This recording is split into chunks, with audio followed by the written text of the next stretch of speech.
ॐ एकदन्ताय विद्महे वक्रतुण्डाय धीमहि तन्नो दन्ती प्रचोदयात्। वक्रतुण्ड महाकाय सूर्यकोटिसमप्रभ निर्विघ्नं कुरु मे देव सर्वकार्येषु सर्वदा। हरे कृष्णा। गणेश भगवान की जय। प्रिय भक्तजनों, आप सभी को गणेश चतुर्थी की हार्दिक शुभकामनाएं। भगवान गणेश जी की कृपा आप सभी पर बनी रहे। भगवान गणेश जी सभी के जीवन के कार्यों को सफल करें और सभी के जीवन से विघ्न को दूर करें। विघ्नहर्ता श्री गणेश जी महाराज की जय। हिंदू धर्म में भगवान श्री गणेश जी को प्रथम पूजनीय देव माना जाता है और वह सभी गणों के स्वामी हैं। गणेश भगवान की पूजा करने से न केवल सुख, समृद्धि, ज्ञान की भी प्राप्ति होती है। किसी भी नए काम की शुरुआत करने से पहले अगर गणेश भगवान का नाम लेकर की जाए तो वह कार्य हमेशा सफल होता है। वैसे तो हर दिन ही भगवान की पूजा की जाती है, लेकिन सप्ताह में बुधवार के दिन भगवान की पूजा के लिए समर्पित होता है और वहीं विशेष फलों की प्राप्ति के लिए भाद्रपद और भी शुभ माना जाता है। हिंदू धर्म में भाद्र मास को भगवान गणेश के जन्म से जुड़ा बताया गया है। भाद्रपद मास के शुक्ल पक्ष की चतुर्थी तिथि के दिन ही भगवान श्री गणेश जी का जन्म हुआ था। इसलिए हर साल इस तिथि को एक उत्सव के रूप में मनाया जाता है, जो कि लगभग 10 दिनों तक चलता है और जिसे गणेश उत्सव भी कहते हैं। इस साल गणेश चतुर्थी का यह पावन उत्सव 7 सितंबर से शुरू होगा, जबकि गणेश चतुर्थी विसर्जन यानी अनंत चतुर्दशी 17 सितंबर के दिन होगा। गणेश चतुर्थी के दिन भक्त अपने सामर्थ्य और श्रद्धा के अनुसार भगवान गणेश की प्रतिमा अपने घर में विराजित करते हैं और विधि विधान से उनका पूजन करते हैं। इस दौरान भगवान गणेश की पूजा करने से सभी बाधाओं से मुक्ति मिलती है। गणेश चतुर्थी के दिन इस बार ब्रह्म योग और चित्रा नक्षत्र का निर्माण हो रहा है, जो कि इस तिथि के महत्व को और भी अधिक बढ़ा रहा है। ऐसे में गणपति बप्पा की प्रतिमा को कुछ लोग 1.5 दिन के लिए, 3 दिन, 5 दिन अथवा 7 दिन या फिर 11 दिन के लिए स्थापित करते हैं।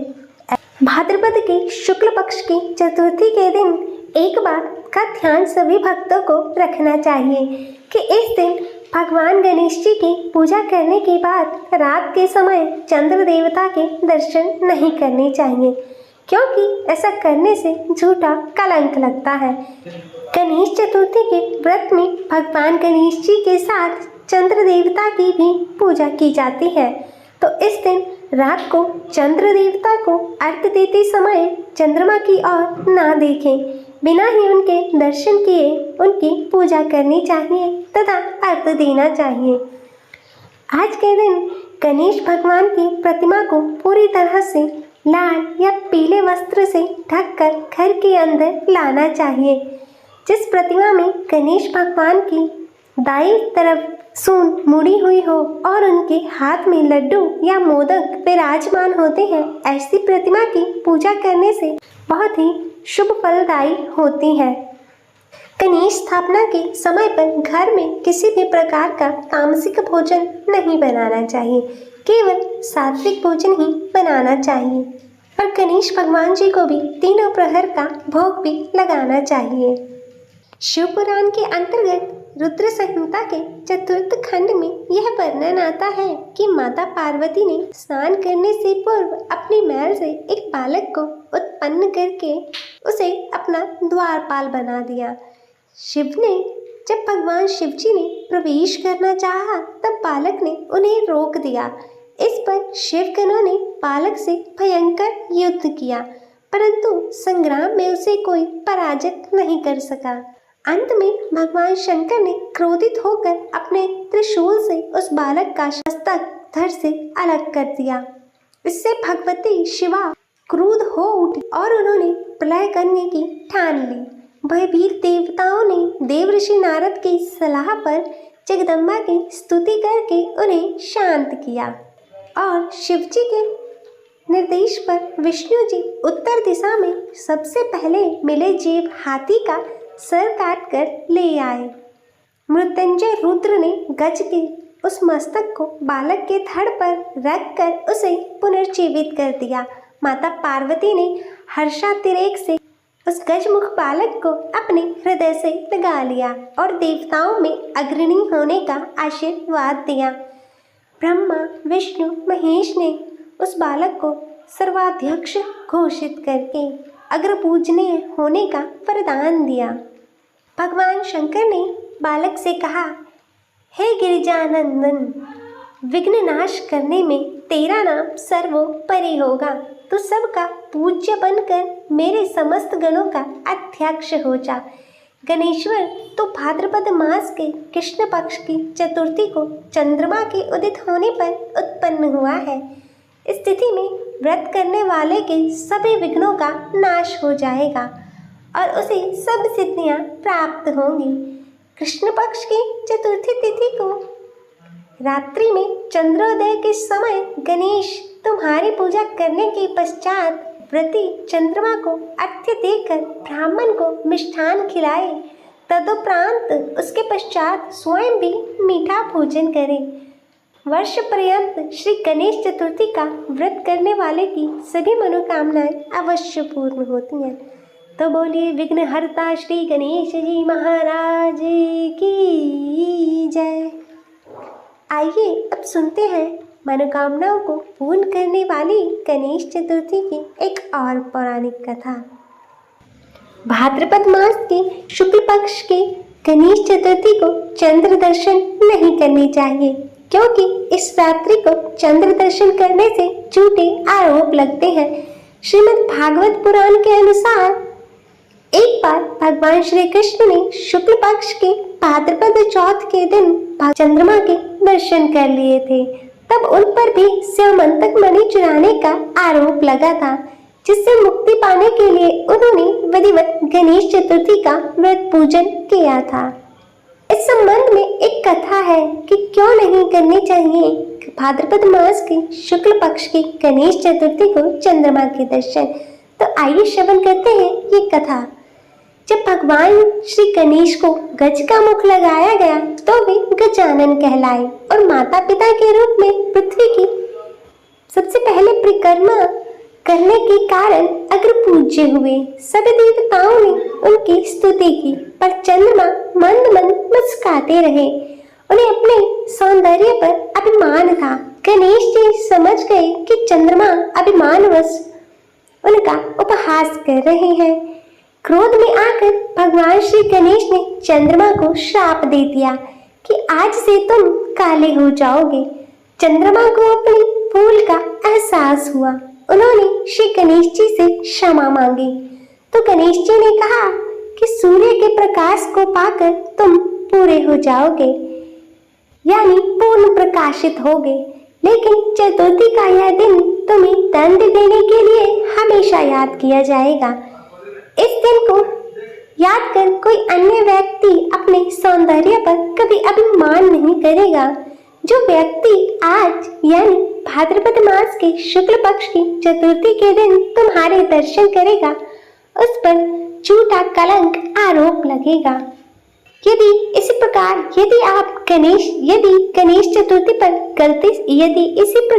यदि भाद्रपद मास की शुक्ल पक्ष की गणेश चतुर्थी के दिन यदि गलती से चंद्रमा के दर्शन हो तो उसके दोष से बचने के लिए कुछ उपाय कर सकते हैं।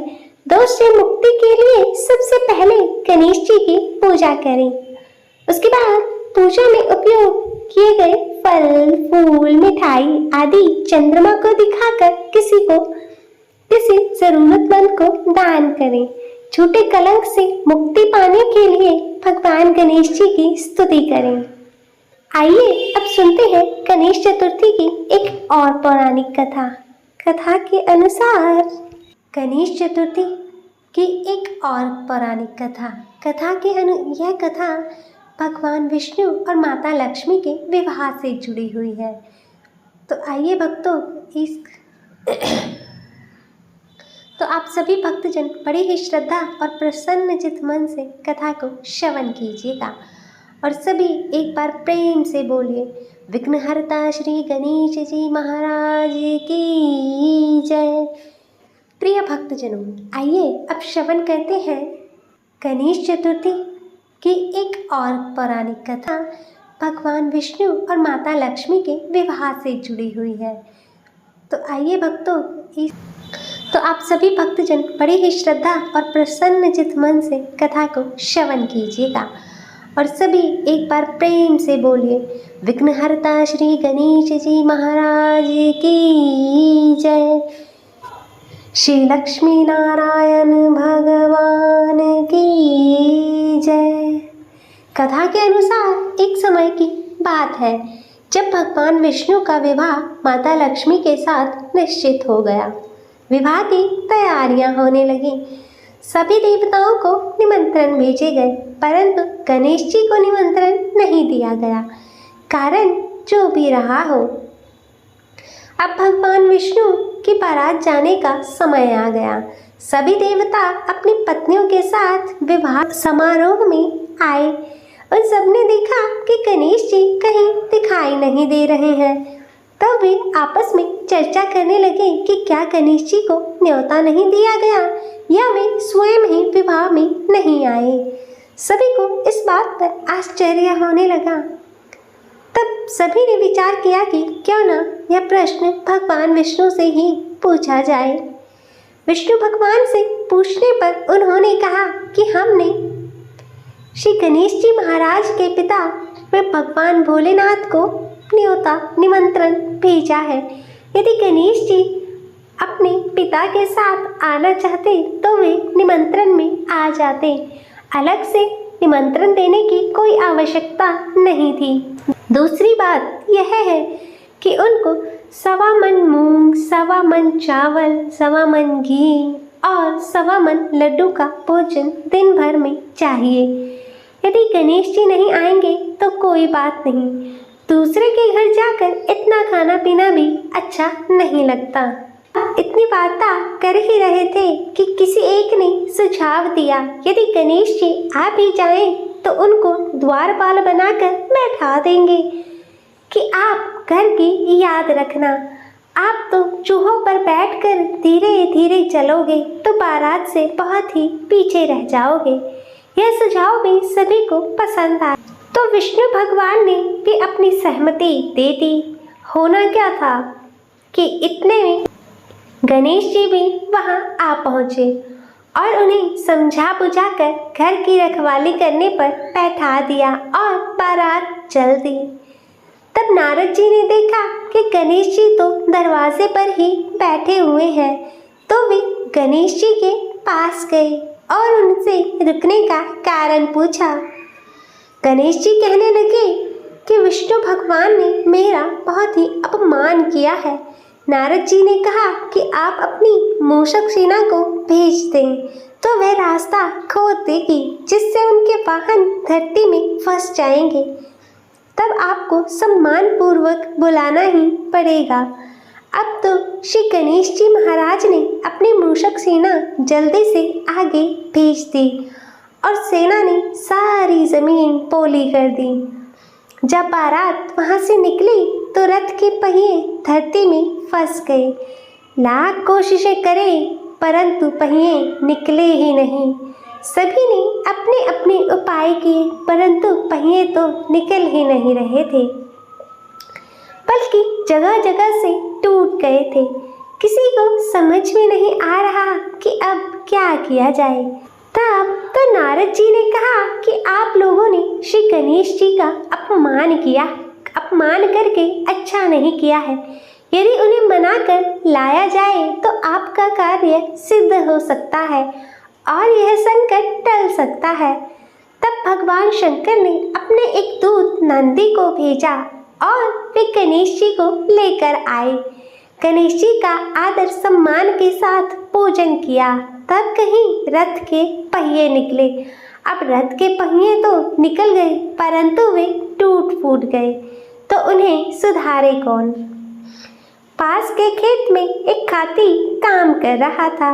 उसे बुलाया गया। खाती अपना कार्य करने के पहले श्री गणेशाय नमः कहकर गणेश जी की वंदना मन ही मन करने लगा। देखते ही देखते खाती ने सभी पहियों को ठीक कर दिया। तब खाती कहने लगा कि हे देवताओं, आपने सर्वप्रथम गणेश जी को नहीं मनाया होगा और ना ही उनका पूजन किया होगा, इसीलिए तो आपके साथ यह संकट आया है। हम तो मूर्ख अज्ञानी हैं, फिर भी पहले गणेश जी को पूजते हैं, उनका ध्यान करते हैं। आप लोग तो देवतागण हैं, फिर भी आप गणेश जी को कैसे भूल गए। अब आप लोग भगवान श्री गणेश जी की जय जयकार बोलकर जाएं तो आपके सभी काम सिद्ध हो जाएंगे और कोई भी संकट नहीं आएगा। ऐसा कहते हुए बारात वहाँ से चल दी और भगवान विष्णु के साथ माता लक्ष्मी का विवाह संपन्न हो गया और सभी सकुशल घर लौट आए। अतः हे गणेश जी महाराज, आपने विष्णु को जैसो कारज कीजियो, कारज सारियो, ऐसो कारज सबको सिद्ध करजो। बोलो गजानन भगवान की जय। आप सभी भक्तजन बड़ी ही श्रद्धा और ध्यान पूर्वक प्रसन्न चित्त मन से भगवान श्री गणेश जी के चरण कमलों का ध्यान करते हुए इस कथा को श्रवण कीजिएगा। तो सभी प्रेम से बोलिए भगवान गणेश जी की जय। कथा के अनुसार एक बार भगवान शिव और माता पार्वती नर्मदा नदी के किनारे बैठे थे और वहाँ पर माता पार्वती ने भगवान शिव जी से समय व्यतीत करने के लिए चौपड़ खेल खेलने को कहा और भगवान शिव जी चौपड़ खेलने के लिए तैयार हो गए। परंतु इस खेल में हार जीत का फैसला कौन करेगा, यह प्रश्न उनके समक्ष था। तो भगवान शिव जी ने कुछ तिनकों को एकत्रित कर उसका एक पुतला बनाकर उसकी प्राण प्रतिष्ठा कर दी और पुतले से कहा कि बेटा, हम चौपड़ का खेल खेलना चाहते हैं, परंतु हमारी हार जीत का फैसला करने वाला कोई नहीं है, इसलिए तुम बताना कि हम दोनों में से कौन हारा और कौन जीता। और फिर इसके बाद भगवान शिव जी और माता पार्वती का चौपड़ का खेल प्रारंभ हो गया और यह खेल करीब 3 बार खेला गया और संयोगवश तीनों बार माता पार्वती विजयी हो गई। और खेल समाप्त होने के बाद बालक से हार जीत का फैसला करने के लिए कहा गया तो उस बालक ने भगवान शिव जी को ही विजयी बताया और यह सुनकर माता पार्वती अत्यंत क्रोधित हो गई और उन्होंने क्रोध में उस बालक को लंगड़ा होने का और कीचड़ में पड़े रहने का श्राप दे डाला। तब बालक ने माता पार्वती से माफ़ी मांग ली और कहा, हे माता, मुझसे यह अज्ञानतावश ऐसा हो गया, मैंने किसी द्वेष भावना में ऐसा नहीं किया। और बालक द्वारा क्षमा याचना मांगने पर माता ने कहा कि यहाँ पूजन करने के लिए नाग कन्याएं आएंगी और उनके कहे अनुसार तुम गणेश जी का व्रत करना और ऐसा करने से तुम मुझे प्राप्त कर पाओगे। और ऐसा कहकर माता पार्वती और भगवान शिव जी कैलाश पर्वत पर चले गए और 1 वर्ष के बाद उस स्थान पर नाग कन्याएं आईं। तब उस बालक ने नाग कन्याओं से भगवान श्री गणेश जी के व्रत की विधि मालूम करके 21 दिनों तक लगातार भगवान श्री गणेश जी का व्रत किया और उसकी श्रद्धा से गणेश जी प्रसन्न हुए और भगवान गणेश जी ने बालक को मनोवांछित फल मांगने के लिए कहा। तब उस बालक ने कहा कि हे विनायक, हे विघ्नहर्ता गणेश जी, मुझ में इतनी शक्ति दीजिए कि मैं अपने पैरों पर चलकर कैलाश पर्वत पर पहुंच सकूं। और भगवान गणेश यह देखकर बहुत ही प्रसन्न हुए और उन्होंने बालक को वरदान देकर वहां से अंतर्ध्यान हो गए। और इसके बाद वह बालक कैलाश पर्वत पर पहुंच गया और कैलाश पर्वत पर पहुंचने की कथा उसने भगवान शिव जी को सुनाई। और चौपड़ का खेल वाले दिन से ही माता पार्वती जी भगवान शिव जी से विमुख हो गई थी। अतः देवी के रुष्ट होने पर भगवान शिव जी ने भी बालक के बताए अनुसार 21 दिन तक भगवान श्री गणेश जी का व्रत किया। और इस व्रत के प्रभाव से माता पार्वती के मन से भगवान शिव जी के लिए जो भी नाराजगी थी वह समाप्त हो गई। और तब यह व्रत विधि भगवान शंकर ने माता पार्वती को बतलाई। और यह सुनकर माता पार्वती के मन में भी अपने पुत्र कार्तिकेय से मिलने की इच्छा जागृत हुई। तब माता पार्वती ने भी 21 दिनों तक भगवान श्री गणेश जी का व्रत किया तथा दुर्वा, पुष्प और लड्डुओं से भगवान गणेश जी की पूजा और अर्चना की। और व्रत के 21वें दिन स्वयं कार्तिकेय जी माता पार्वती से मिलने पहुँचे। और उस दिन से श्री गणेश चतुर्थी का यह व्रत मनोकामनाओं की पूर्ति करने वाला माने जाने लगा।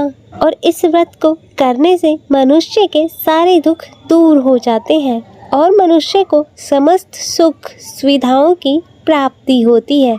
अतः हे गणेश जी, इस कथा को कहते, सुनते और हुंकारा भरते सभी पर अपनी कृपा बनाए रखना। सभी के जीवन से दुखों और कष्टों को हरना, सभी के जीवन में सुख और शांति देना। तो सभी प्रेम से बोलिए भगवान श्री गणेश जी की जय, श्री उमापति शंकर भगवान की जय, सर्व देवी देवताओं की जय। प्रिय भक्तजनों, तो मैं उम्मीद करती हूँ कि आपको आज की यह कथा पसंद आई होगी। और अगर वीडियो अच्छी लगी हो तो इसे लाइक करें, ज़्यादा से ज़्यादा शेयर करें और कमेंट में विघ्नहर्ता श्री गणेश जी महाराज की जय लिखना ना भूलें। और चैनल को सब्सक्राइब कर नोटिफिकेशन बेल को ज़रूर ऑन करें। हर हर महादेव। ओम नमः शिवाय।